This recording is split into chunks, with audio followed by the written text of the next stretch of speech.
Dans le petit village de Green Hill, au cœur de la campagne anglaise, vivait un jeune garçon nommé Jacques, avec sa pauvre mère. Ils étaient si pauvres que leur seule propriété de valeur était une vache, leur seul moyen de subsistance.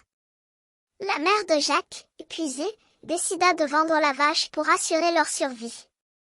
Elle envoya Jacques au marché, avec l'ordre de ne pas se laisser distraire par les conversations frivoles des villageois.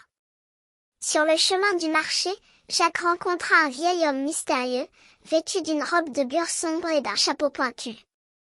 L'homme, aux yeux brillants de sagesse, montra à Jacques un ensemble de haricots magiques, qui semblaient briller d'une lumière surnaturelle.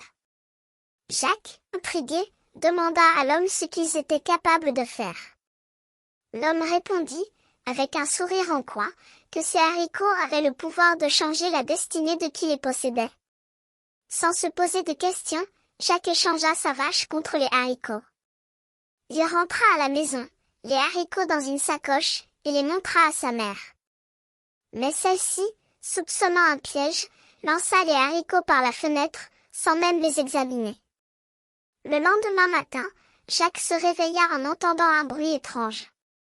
Il sortit de la maison et regarda vers le ciel, où il vit un énorme pilier vert se dresser, comme un obélisque géant. C'était un stock de haricots, qui semblait avoir poussé la nuit. Les haricots, qui avaient pris une forme humaine, commençaient à se déplacer, comme s'ils vivaient.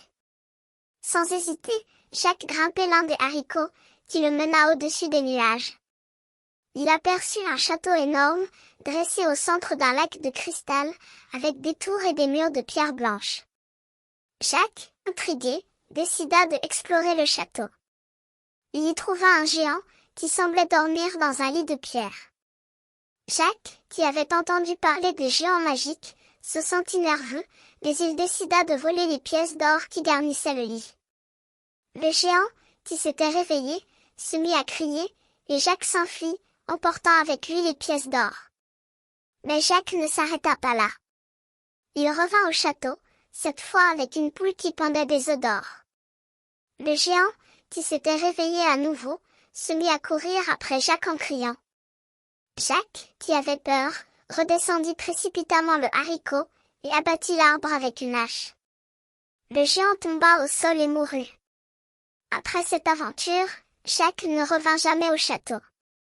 Il utilisa les pièces d'or pour acheter une ferme, où il pouvait vivre avec sa mère.